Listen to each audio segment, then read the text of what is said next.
Okay. Well, thank you for being with us, everybody. I'm Gabe Gilman from the Cannabis Control Board and the board's general counsel, joined by Patrick Crowley, our outreach and education manager. We have these peer networking events every month, and we decided to set this month aside to try to start early conversations about what participants' interests are in the coming legislative session. We have this kind of annual opportunity through a maintenance bill to look at our statutes and rules and see what our statutes, really, the rules just got adopted and probably won't be changed for a little bit. But we'll look at the governing statutes that control the cannabis market in Vermont, and think about ways that we might change them for the better in order to have smoother running programs to benefit the public, and to make sure that the market operates efficiently and in a way that legislators imagined. What I'd like to do is just sort of go around very quickly, and ask everybody who's not a CCB staffer, if you could just introduce yourself, any affiliation you have with a business or what your kind of interest is in the topic, and then super briefly just the topic or topics that you came for, and I'll try to make sure they get covered. We only have an hour, and we've got quite a few people, so we'll have to move a little bit quickly. But I'd love to just kind of get to know who's on the call. If you could give a real brief statements of what you're interested in talking about today. Bobby B., I know you've had your hand up first. Did you want to chime in? Hey, thanks for the opportunity, and props for hosting this during Festivus season, because I'm sure a lot of us have a lot of problems you're going to hear about.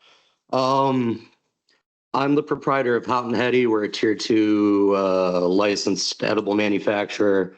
I have a number of issues I'd like to discuss, namely retail moratorium, intoxicating hemp products, potency caps, and product registration.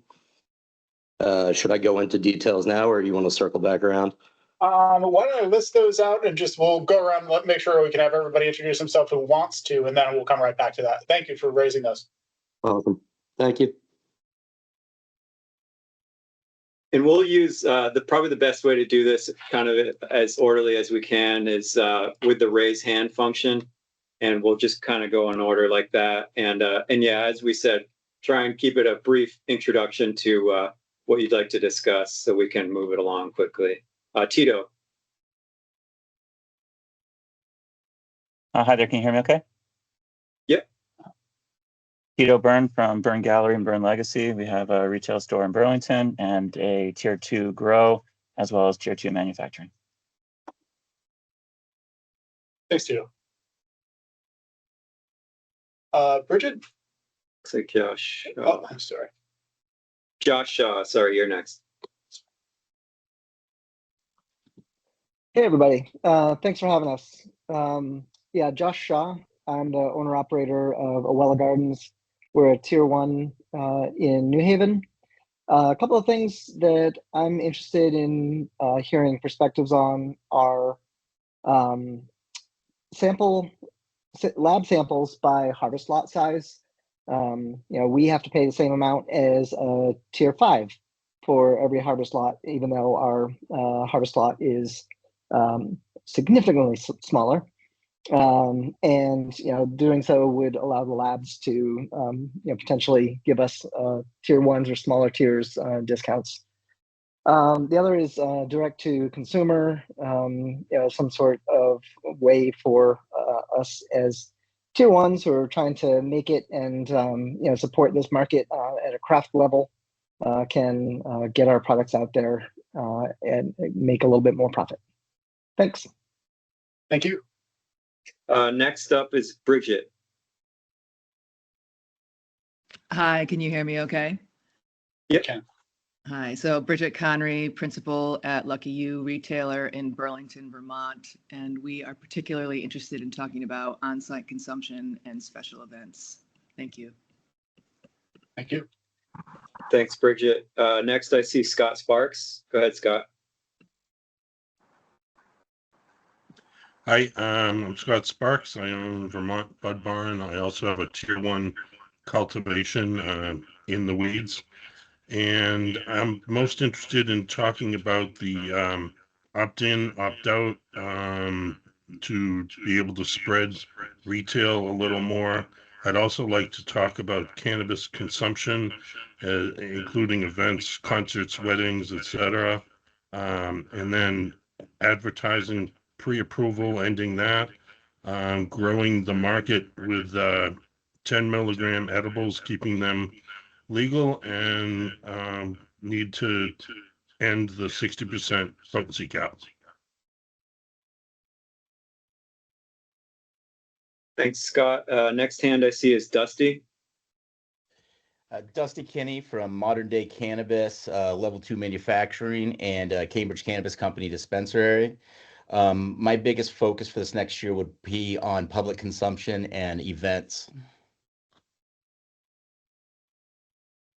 Thanks, Dusty. Thanks. Next hand I see is Marie.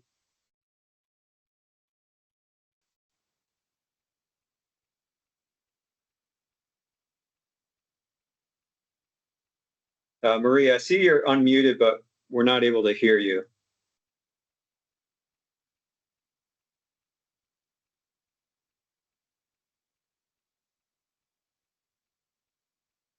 Why don't we try to come back to Marie? There might be a microphone issue there, Marie. Alex, Small Craft Cannabis, why don't you go ahead? Can you hear me? Yes.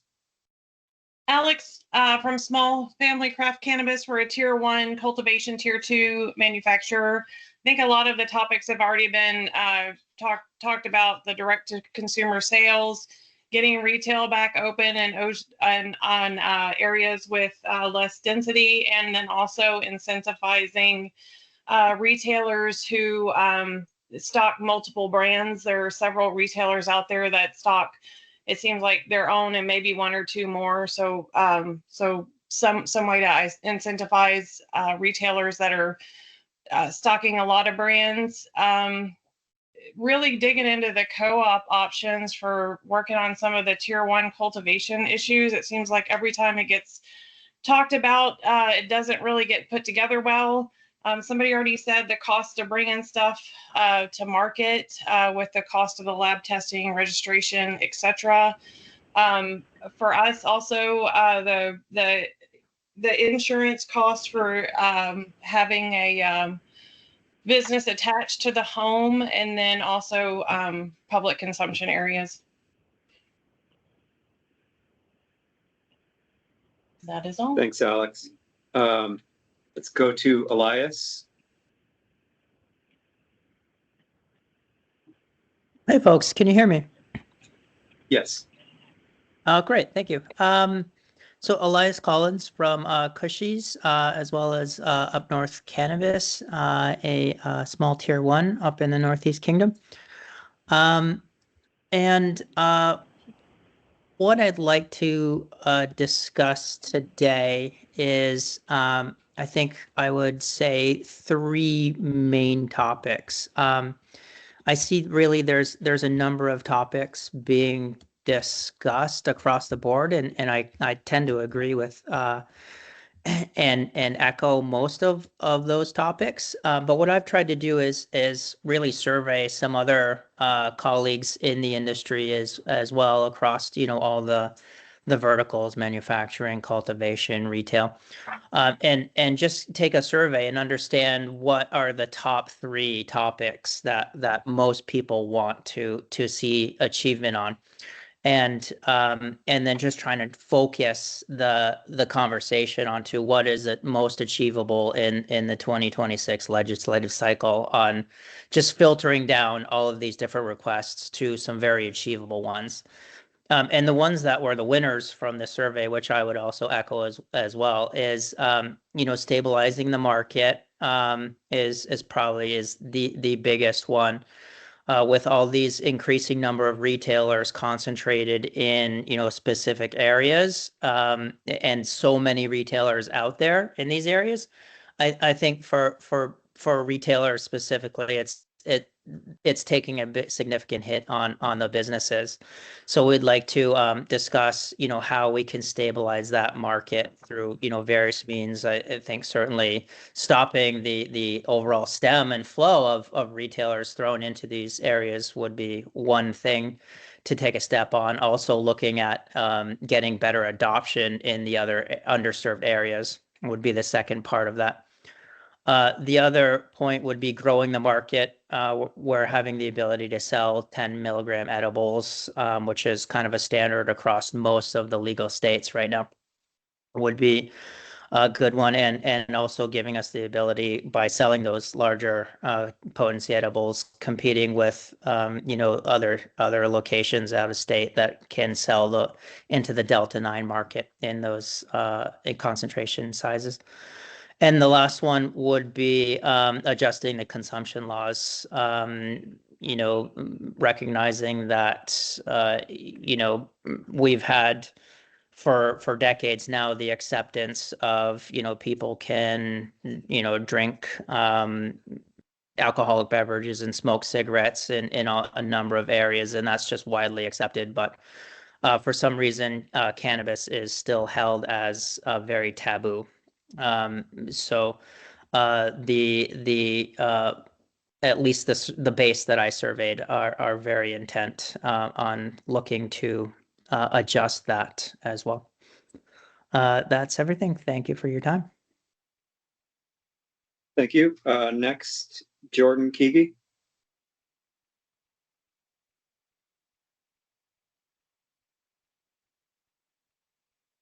Jordan, go ahead. You're muted. Jordan, you're still muted.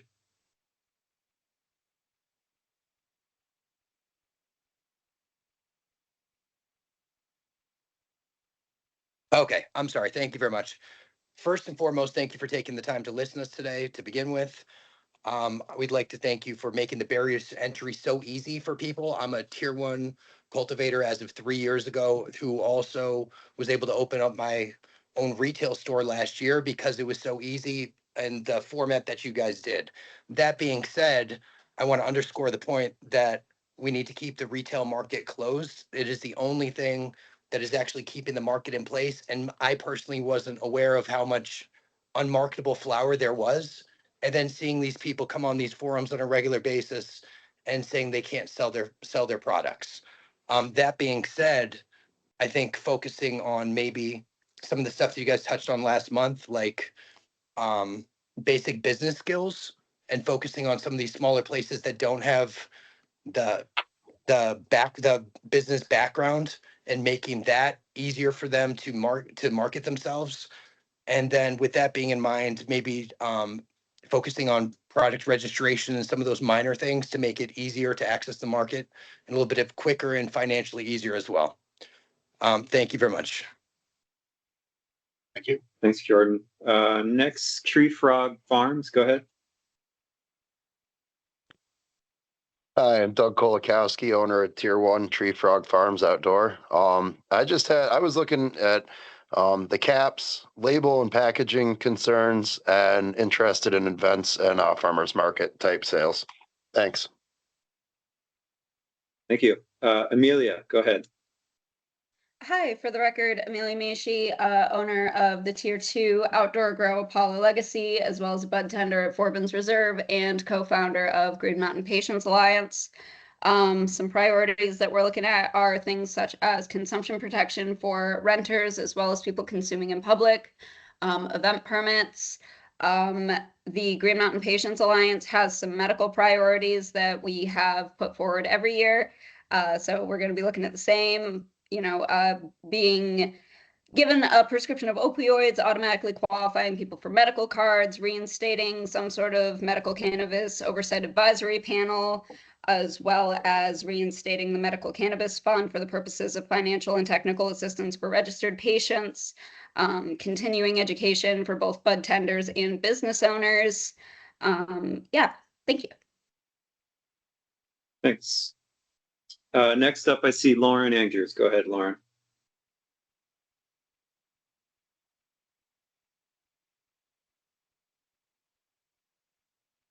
Lauren, you can go ahead.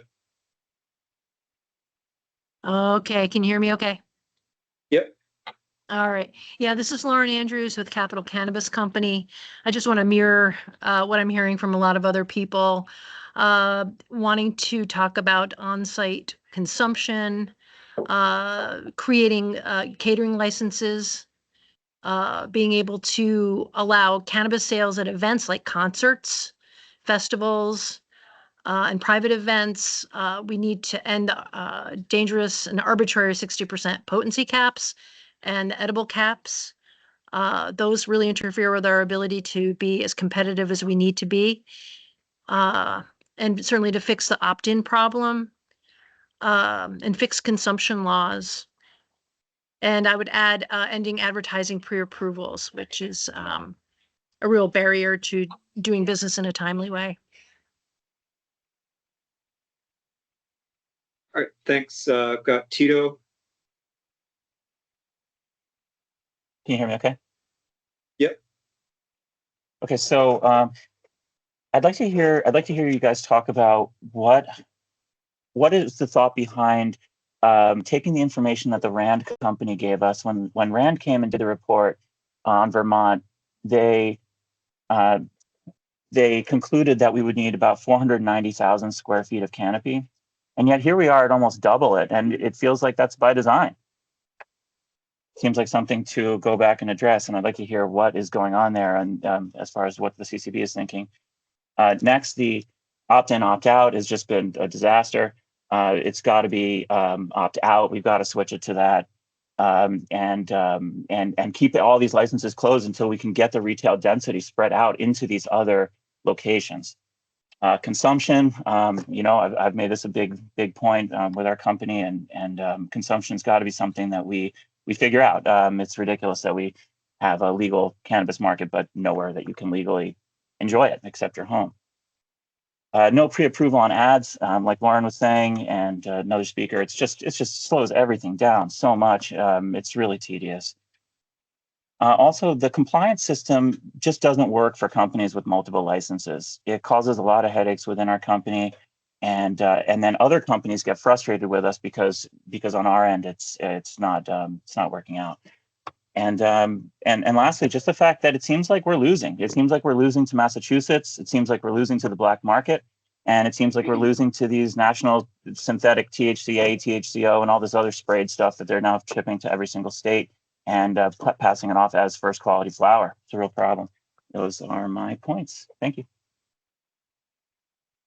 Thanks, Joe. Thanks. We'll go to Bobby B. Hey, thanks again for the opportunity. Sorry in advance if this is a little long-winded. I will get through it as quickly as possible. We'll start with potency caps, particularly edible potency. As you know, you just eliminated multi-dose edibles exceeding 2 doses. You've already heard from multiple people that this is an issue, especially in terms of keeping us viable in the face of hemp-derived products that are being shipped around the country, neighboring states, and the traditional market. Would love to see some work towards removing those caps, or at least loosening them. Retail moratorium. I would love to see the board work towards removing the moratorium on new retail stores, as well as fight the League of Cities and Towns on opt-in. This is a major issue for small producers who need to bring product to market, yet are blocked by massive operations with corporate backers and integrated retailers with predatory arrangements to swap shelf space with each other. It's not just a matter of quality. I know y'all didn't spend all that time developing retail siting rules for nothing after all. Let's see. The prevailing narrative here has been that oversaturation is a hindrance to retail profitability. While that may be the case in some municipalities, clearly these concerns are largely invalidated at this juncture, considering that the loudest voice in pushing for the moratorium in the first place is now lobbying for retailers to be able to open more than one store. This is an argument we often hear on this is that retail options should be equal to those of state licensed cannabis stores. This is faulty logic because it fails to take into consideration the thousands of grocery stores and gas stations in the state that sell beer and wine, which is a far more analogous product to cannabis. I would also encourage y'all to eliminate the 10% ownership clause that enables folks to own multiple of the same license type. Moving on to intoxicating hemp, there is currently a push in the state by a coalition of businesses primarily funded by generational wealth that are vying to eliminate restrictions surrounding intoxicating hemp products so that they can undermine the entire adult use market with effectively hot hemp. This effort by the greedy children of millionaires and billionaires is grotesque and will put countless small producers and businesses out of business unless the board is willing to step in on the industry's behalf. Product registration could certainly utilize some streamlining. Team's doing great these days, but still pushing registration every 2 years instead of every one would save everyone a lot of trouble. DTC sales would be great. Events, catering permits would be great so long as they are equitable and empower people other than just retailers. And yeah, if y'all could stop letting prohibitionists push you around in Montpelier, I'd appreciate it. We all have your back. Thank you so much. Thanks, Bobby. Andy Goldman, go ahead.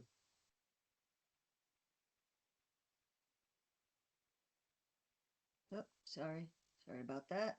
Thank you, everybody. Thank you for having this forum. Andy Goldman, Down to the Roots Dispensary in Chester, Vermont, and Gardens Gold Tier 2 manufacturer. Thank you for this forum. It's really important. It's very much appreciated. Couple of things.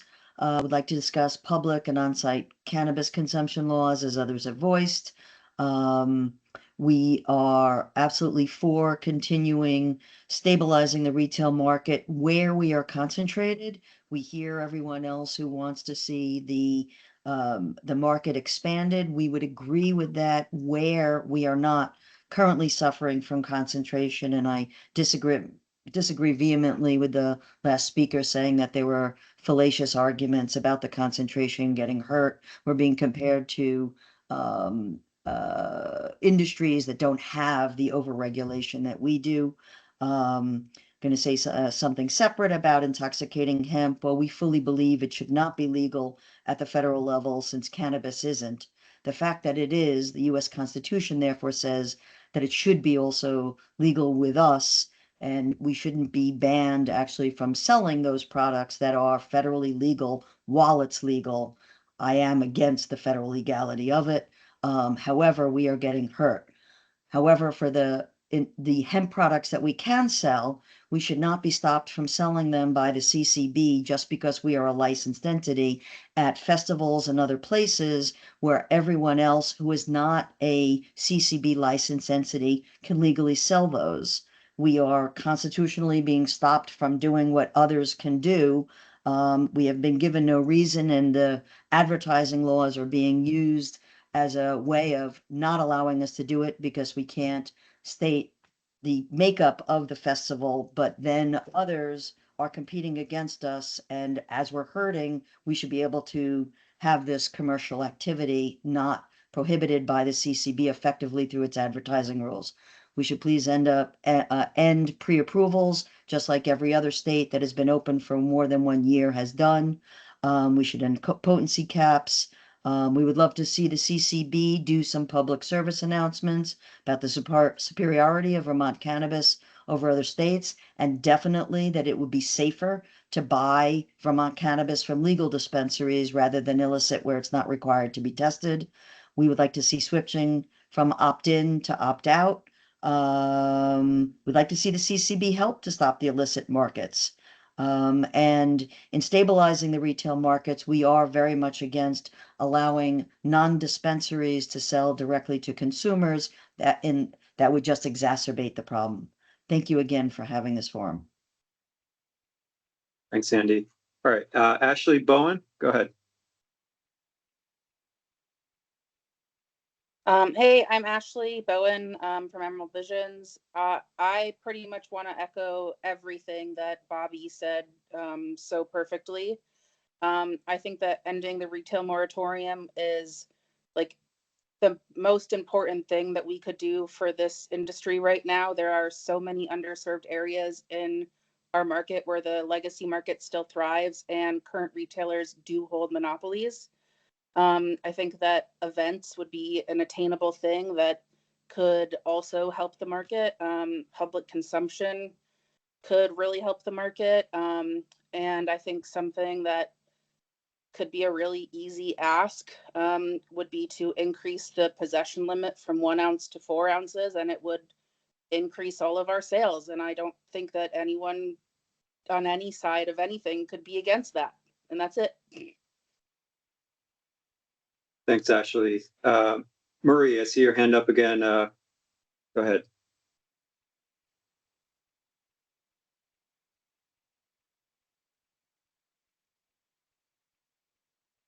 You there, Murray? You're still muted.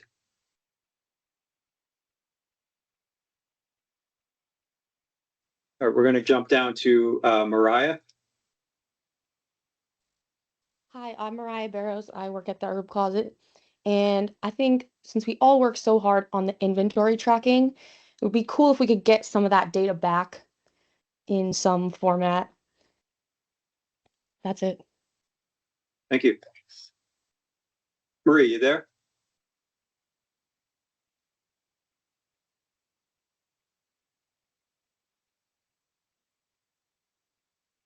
Still not hearing you, Marie. So I know you did drop a comment in the chat. So if you wanted to try that again, we'll go ahead and move on. If there's no one else, Gabe, it's all yours. Okay. Well, that was helpful. Thank you so much for everybody who gave a concise summary of the things of interest to you. And thank you all for making time in the middle of the day to get this conversation going. One of our motives in putting this on as the November or the October event is that we really want to get these conversations going early. I think our experience in the past 2 years has been that we'd have good ideas floating around in March, and by March it's really too late to build a coalition around them. Get the broad base of support necessary to see something through in legislation. And so the thinking is, if we get out now, talk to everybody in the community about what they're hoping to achieve, just like we have in the last half hour, we can do some of that prioritization too. A big function of this meeting, which is not a board meeting, is to give the board some raw material to think about what it wants to prioritize when it has its next regular meeting and can discuss these things. We've sort of got to pick our issues. We can't, if we, like any endeavor, if we try to do everything at once, we're likely to come away empty. If we kind of focus our efforts on the most important things based on kind of a shared sense of how viable they are, how much they'll benefit the market and the general public, we can really we need to pick our battles is a good way to say that. And that the board is really on your side in terms of wanting to see a vibrant, compliant and thriving cannabis market. And in a lot of ways we have that. I think we can be really proud of what we have and the work that you're doing. But it's really great to have people who are running the regulated businesses with firsthand experience about what we can do better. There are a couple things I can clarify, or at least kind of frame in terms of issues that were coming up frequently. One is hemp issues. This is an area of major concern to cannabis regulators all over the country, as well as law enforcement and public health and safety folks. Vermont did get out ahead at the board's behest and at the behest of legislators. Vermont got out way ahead of most other states in terms of de jure prohibition on intoxicating hemp products. First with an emergency rule 2 years ago, and then what is now our Rule 2.18, together with amendments to the definition of hemp, one in 2024 and one in 2025. We have effectively closed the hemp loophole in Vermont. Again, de jure. What's actually coming in is a little bit different. But right now, anything that is over 0.3% by dry weight or declared to be prohibited by the board is cannabis again. And so a lot of the hemp products that one sees marketed as federally legal are illegal for sale in Vermont. Similarly, we don't follow the THCA/THC distinction. We compute just like the federal agencies do, 0.877 conversion rate, and so the familiar conceit that it's THCA and not THC because it's not burning yet will not work. It's illegal, in fact, a crime to move some of those products into the state of Vermont from outside. So I did want to clarify that because I know there was some frustration. I think folks may think, well, it's legal for people other than me in Vermont to sell these products. It's not. We have that 1.5 milligram serving limit. We define what servings is. And so really when we see a drink that says it's a hemp drink, it better be CBD and it really shouldn't be intoxicating. There's also a lot of willingness, I think, within the administration to act aggressively to enforce that. That said, I think we all know what we know about internet sales and our ability and capacity to put them all down. I think we're pretty good at getting these things off shelves in Vermont. They're dangerous. We don't know where they came from. They could be sold to kids or anybody who wants them.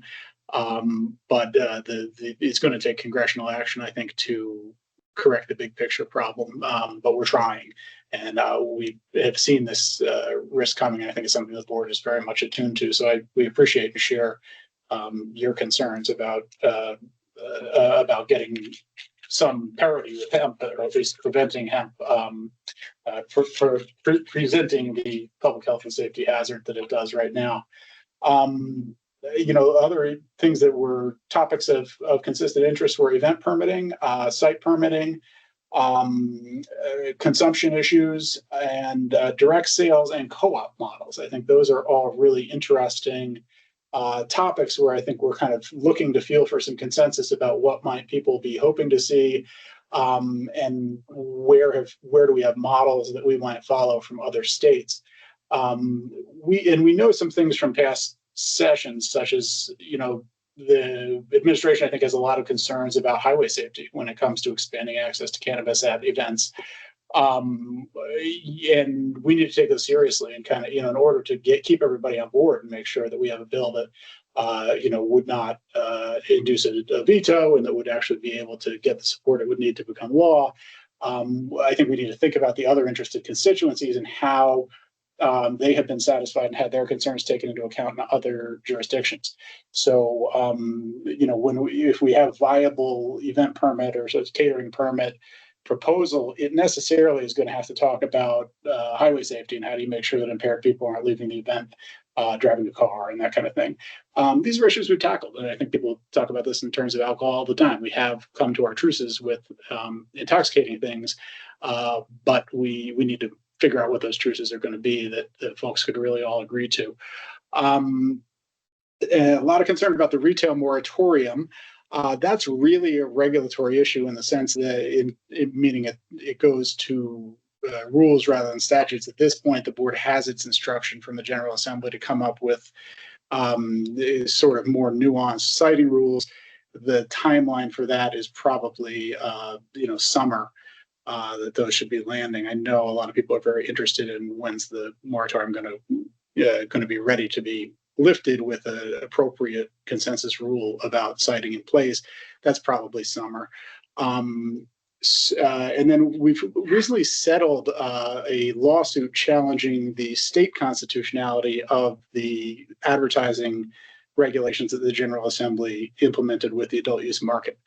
I think independent of any legislative action, I think you're going to see the implementation of some of the provisions of that settlement hopefully make life easier for both the people in industry seeking to get efficient approvals and not to have to say redundant things with warnings and whatnot, as well as more efficient for our folks who are administering the program. So parts of the settlement, which I can't cover in complete detail now, will include an expedited 5 business day review, whereafter it can be presumed that an approval was made, still subject to responsibility for the actual content, but that should speed things up. Totally new and more efficient ways of doing evaluation of in-store content, et cetera, that can be done by field agents at inspections rather than having to be submitted in advance. So hopefully that settlement, which again, we don't really have time to dig into fully here, is going to get at some of the advertising related stuff that that had people expressed concern about. So I just wanted to clarify those 3 things. The current state of the hemp law is we've actually banned it fairly aggressively. We just need to find ways to effectively enforce that prohibition.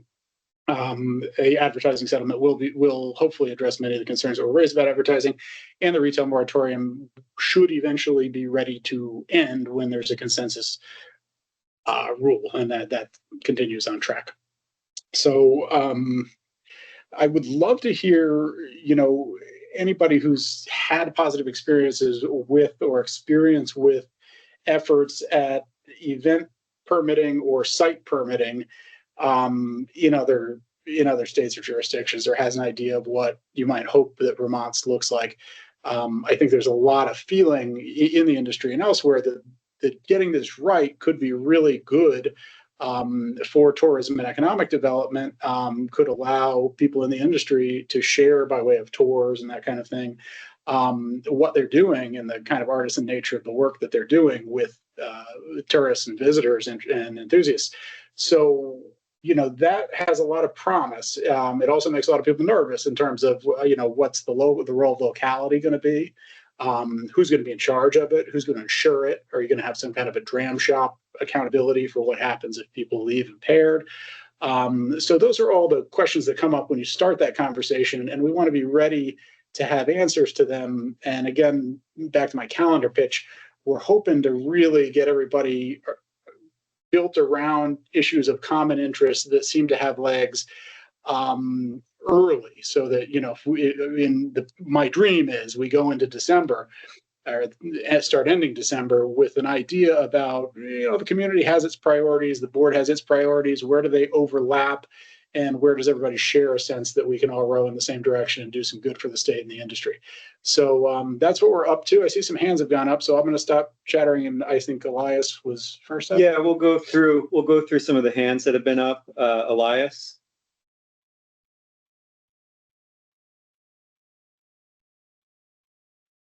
I don't see Elias. Did we might have accidentally I lost? apologize. I was muted. Can you hear me now? Yeah. Great, thanks. I just wanted to throw a little commentary on top of your earlier comment about, this process and how to get to a list of things that we want to cycle through the legislative cycle. And I would just, I guess, add some commentary here that, I haven't seen necessarily what the board uses for any level of data-driven insights and metrics to make these decisions. But in today's world of the internet and interconnected things, I think we could very easily get that put in place with, surveying and voting on specific issues published out there in the internet, and some advertising to drive people to those surveys. And also one more commentary on that as well is in a data-driven, insightful process, the bigger your data set, the better. And I would like to also propose that to serve the market, we expand our definition of constituents beyond just the registered licensees, and also start surveying the public as well and the consumers of these products.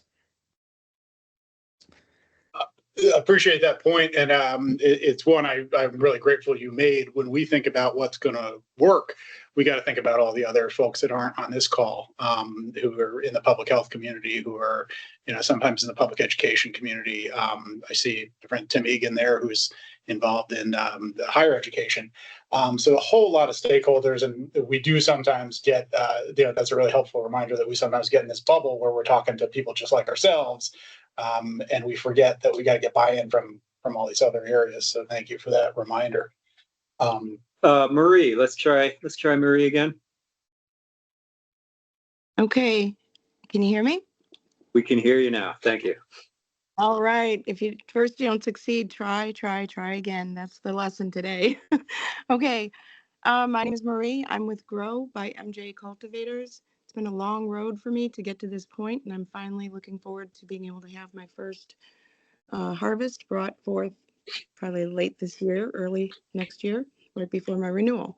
So I'm excited about that. But I do have a question, a concern that I haven't even heard mentioned ever, to be honest, except by me. I'm still here saying it. Flavored papers. I do not understand why we are not allowed to have any flavored papers. And I'm talking about in joints or blunts, pre-rolls. I've heard, and I understand the legalities that are being, that are being given to me for reasoning, but I have an issue with them. Politely, I take issue with it. So, and that is first and foremost in the realm of appealing to children. All right, flavored papers. How is a flavored rolled up joint or blunt sitting on a table more appealing to a child than, say, a handful of THC filled gummies? They're flavored. Edibles are flavored. Everything's flavored. Our coffee, our gum, our yogurt, everything. So, yeah, it brings the question, why this hardcore stance on flavored papers? As long as it's not tobacco, papers like cigars, cigarillos can have tobacco in them. But just putting it out there like that, I mean, as far as children's appeal, I think a child is likely to spit out a joint that they just tried to eat versus a handful of gummies. So there's good argument there to be looked at as far as the appeal goes. And then the other part of it is you are not changing the flavor of the cannabis by any means at all. I'm not adding any flavor drops of any sort. All I'd be doing is using a different carrier. Some people like bongs, some people like vapes. I just don't understand the harm in saying, well, instead of using a plain raw paper, you can use one that's flavored orange. I just don't see the problem. And I think it's something that's pretty simple compared to some of the other issues being brought up. But for a person as myself with the business model I have, it's impeding. You're tying my hands behind my back. So that's all I have to say about that. Thank you. Thank you for your time in this platform. Sure, appreciate that. That's one that's very much a statutory issue that came from the General Assembly at the inception of the program. They adopted this idea of what the law calls a characterizing flavor directly from the tobacco statutes. And I think a lot of people in industry may question whether there's the analogy that folks are imagining between tobacco products appealing to kids based on flavor and flavoring in cannabis products. And of course, there's a very robust debate among people about the social fairness and sense of banning tobacco products. It's we are banning flavored tobacco products, but not tobacco products. I mean, it's sort of like you can have the thing, you just can't enjoy the taste. So you take all your points. At the same time, I think some of these issues, especially around caps and especially around caps and flavors, kind of represent these negotiated truces from a few years ago. And I'm not 100% sure people will want to pick some of the scabs. But I don't mean to understate or dismiss the importance of that to people who have business models based on that. It is a real concern. And that's one where very directly you would have to take legislative action because the board can't get around the prohibition set in statute. So thank you for your thoughts on that. I just want to explain the origin of the prohibition. Mariah, go ahead. Hi, Mariah from the Herb Closet. I recently attended a consumption cannabis event in New York, and obviously there are some parts of it that are not a thing here, just based on like how they do consumption there. But one thing that I thought was really interesting was like the way they handle what I would consider some type of direct to consumer at an event where there like was a concert and food. So the entire premise was gated, similar to how if you were going to sell alcohol here.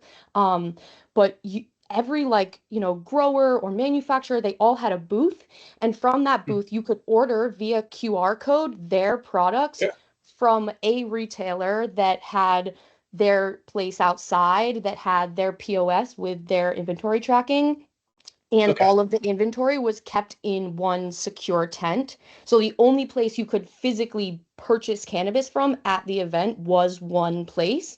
But every grower person was there. They could have unmedicated samples. They could be, talking about their product and have flower on the table to show and to smell. So I just thought it was an interesting way to go about it. Yeah, that is interesting. Are you comfortable telling us where you went, or what was the nature of the event? Oh yeah, it's called the Revelry. So it's Okay. all Revelry is like a collective basically, and so everybody there is licensed through the state of New York. You have to have a New York license to be there. Okay. Okay. Cool. Well, we will look across the lake at what they did and see, and maybe even get some of our colleagues on the phone and see what their experience has been. Thank you for raising that. Thanks, Mariah. Amelia, go ahead. Hi, yeah. Kept my first comment short just to get through everybody and give everyone a chance to talk. But I do want to bring up a couple more medical priorities. And just really quickly from a bud tender's perspective, when we speak about synthetic cannabinoids and hemp-derived cannabis, I find that the people that come into the dispensary who are seeking those products are not specifically seeking the effect of a hemp-derived cannabinoid. They're seeking the affordability and dosage of one. So when we talk about how we meet those needs within our own market, I don't think that, allowing these hemp and synthetic derived cannabinoids into our market are the answer. I think finding ways to increase the affordability and the dosage of our own products to meet our consumers where their needs are is kind of what we should be focused on there. As far as medical priorities, because I really haven't heard any in this meeting, we are still advocating to increase or to eliminate the immature plant count for patients and caregivers. It is arbitrary and severely reduces genetic diversity and symptom relief potential of people who are growing for their own symptom relief. And then the other thing I wanted to bring up was employment and roadside testing protections for patients.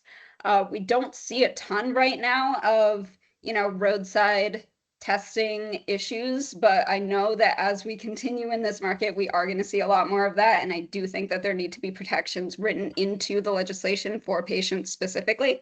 Nobody's worried if you're driving on a Benadryl. You're not going to get a DUI for that. And I think that, some sort of common sense measure has to be put in place for patients as well so that they are protected if they are pulled over. And then my final thought was the caregiver and patient ratio.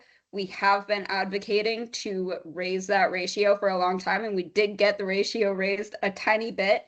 But GMPA is still advocating to allow caregivers to care for 3 patients, for patients to have 3 caregivers, and the ability to circumstantially apply for more on a case-by-case basis with approval from the CCP.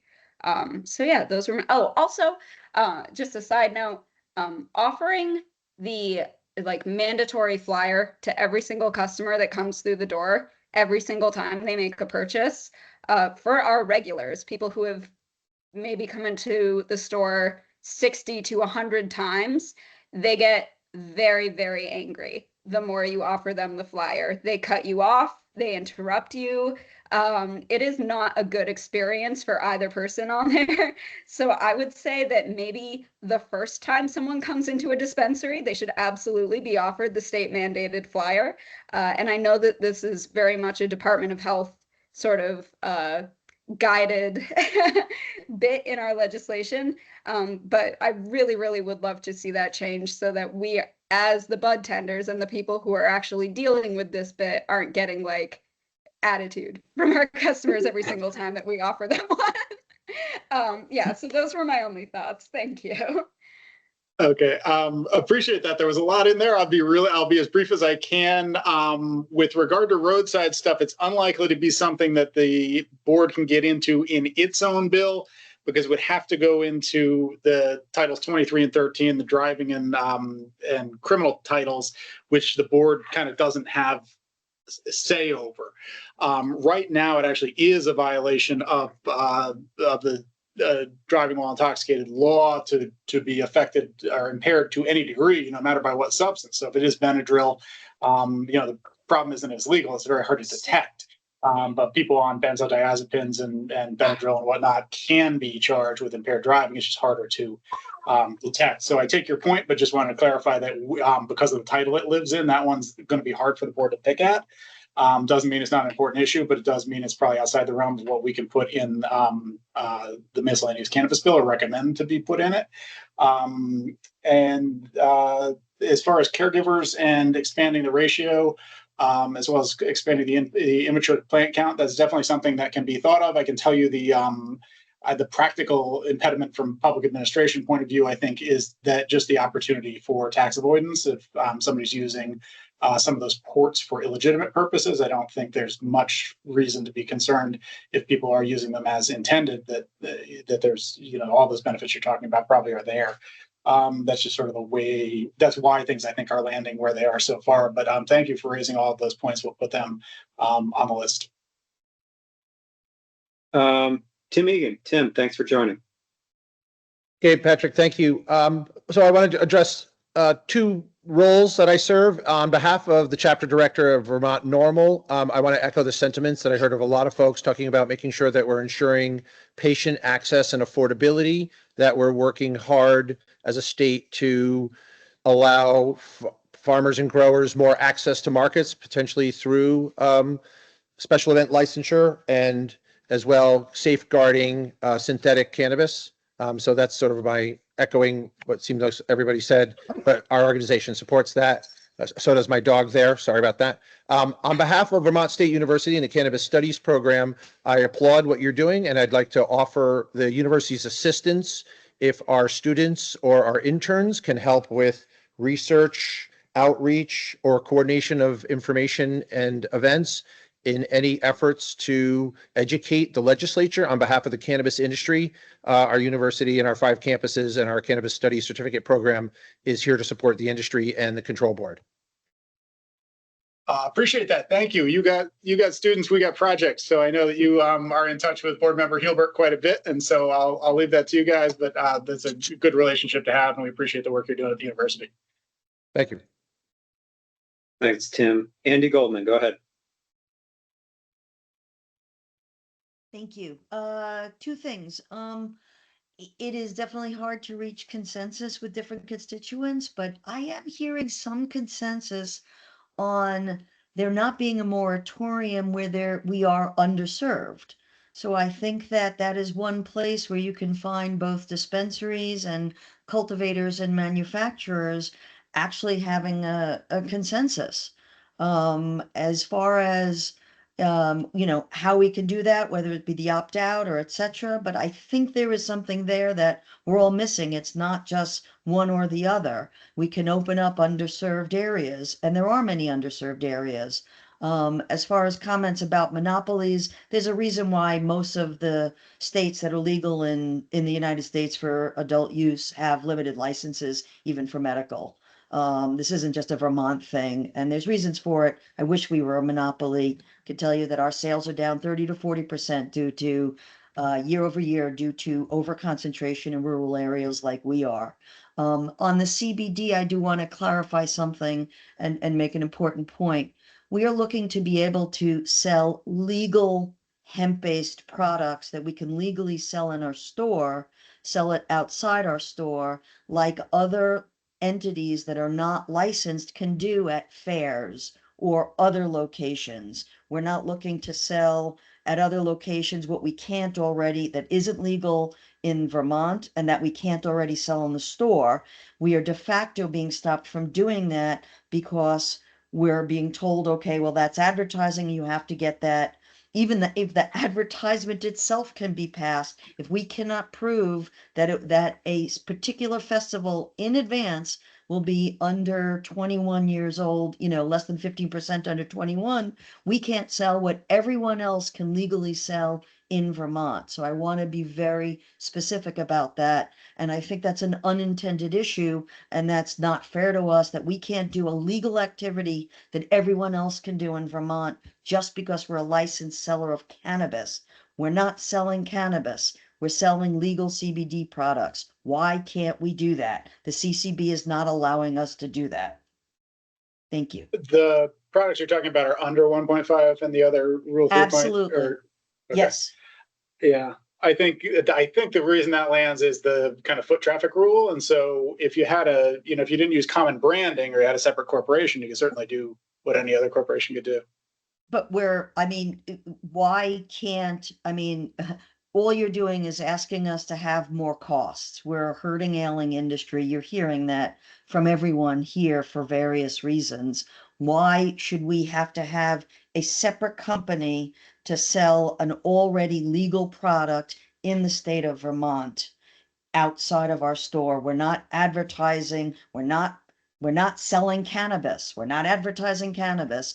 We're advertising it, we're selling legal CBD. So it shouldn't even apply to the advertising rules. Because we're not advertising cannabis, we're selling CBD. Let's move on. I don't want to get too much into specifics of this one situation. Thank you, Andy, for your comment. Tree Frog Farms. Hi, yeah. I just had a kind of a maybe what should be the whole approach to talking to the legislator. This thing is, can we just kind of like clean up some stuff and just kind of make it make sense? You know, like that's I'm getting really confused over a lot of things that I think should be simple. Like obviously, I know it's a stretch to get farmers markets going, but I'd like to see Vermont protect Vermont farmers. I think that's kind of common sense. And but also in terms of like we have packaging requirements and caps, like I can't grow flower over 30%, but you can buy over 30% vapes and distillate and everything. And then how does changing the, how does it make it less safe or safer to have an opaque container with a cap on it because it has 4% more THC or has less than 30% THC, but has hash in it? I don't see where adding hash to a pre-roll affects the danger to anybody. That just none of this makes sense. And with now we have to put extra writing on our labels where we have only so much room with more, produced on, packaged on, all this. Why isn't this kind of stuff requirements we should have on our website that directs our consumers to our websites where we can advertise and we can communicate with our customers? I think there's just a failed opportunity to boost a small business here and to drive things in the right place rather than just telling businesses what they can and cannot do. Thanks. Sure. Thanks. Tito. Can you hear me okay? Can you hear me okay? Yep. So about labeling, also this rule that we have to only put on the label, for example, if the flower is over 30%, we still can only write 30% on the label. It just doesn't feel right. I've heard the board say that transparency is so important and the customer experience is so important and the customer knowing what they're getting. The state has this variance. What's the reason to be deceiving to customers and not tell them that if flower is 33, that we have to tell them it's 30? I don't get it. I'd like to see that changed. Also, I want to build on what Amelia was saying about the medical program and just share my own experience for a moment. I'd like to see some more funding go to the medical program. For example, someone to pick up the phone. Right now, you have to leave a message and then you get a call back some days later. Having somebody right there to actually pick up the phone. The medical endorsement was such a big step, but now we need to support the patients a little more in the sense of making the process easier. So for example, we have to send in the application, the doctor's letter, and the check. And if one of these components is not making it to the CCB, it feels very important to have somebody call back and say, hey, we got 2 of these items, but we're still missing the 3rd one. That's what happened with me. I had applied for my renewal way back in March, and it wasn't until just now when I followed up and I was like, what's going on with this? That's when somebody told me, oh, we never received this or that. That would have been just so easy to just, let me know at the point when you receive everything, hey, we're still missing something, and just support the medical office more. That would be nice. Thank you. And this must be Jeffrey. Jeffrey, go ahead. Thanks, Patrick. I know you guys are over. I'll be very brief. I just want to extend gratitude to the CCB for holding this event. Nice job, Gabe and everybody. By the way, Jeffrey Pizzatello, Vermont Growers Association. Just two quick points. First of all, I want to underscore, thank you, Tito, for underscoring the medical program. Licensees, please look into our medical program. That special demographic, our neighbors, need your support. So whether that's looking into the Green Mountain Patients Alliance, looking at recommendations and improvements for next session, please engage on that. One plant, one market, one system. We need to serve our neighbors, and the medical program needs your support. I just want to very briefly end by saying, not only do we all need an agency that represents the interests of the licensees, but we all need to take it upon ourselves as well to reach out to our local district legislators. Farmers, education, healthcare, doesn't matter what the sector is. Businesses and constituents in those sectors have been engaging their legislators for decades. We just regulated this market, what, 3-4 years ago? We need to now start that work individually ourselves. So that means not just attending these agency meetings, which are great, but also taking the time to look up who your local district legislators are, House reps, state senators, and asking them out for a cup of coffee, inviting them to your facility, breaking down those barriers, helping us demystify cannabis, and educate lawmakers in Montpelier. That is on all of our shoulders, not just the CCB. Very, very selfish plug. We are holding workshops on a monthly basis called Community Action Workshop. Please check out Vermont Growers Association. These are Zoom events to equip yourselves with the skills to contact your legislators and have productive conversations. Thank you, board. Thank you, everybody. Have a good rest of your day. Thank you, Jeffrey. And a really excellent point. I think that there's an important difference between the regulatory agency that's part of the government and an industry association.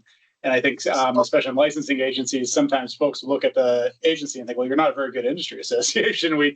And by design, we really can't be. The board can't be. So it's really important to have your own organizing and associations to advocate for your various interests. We're here sort of to feel out where we might all be able to work together.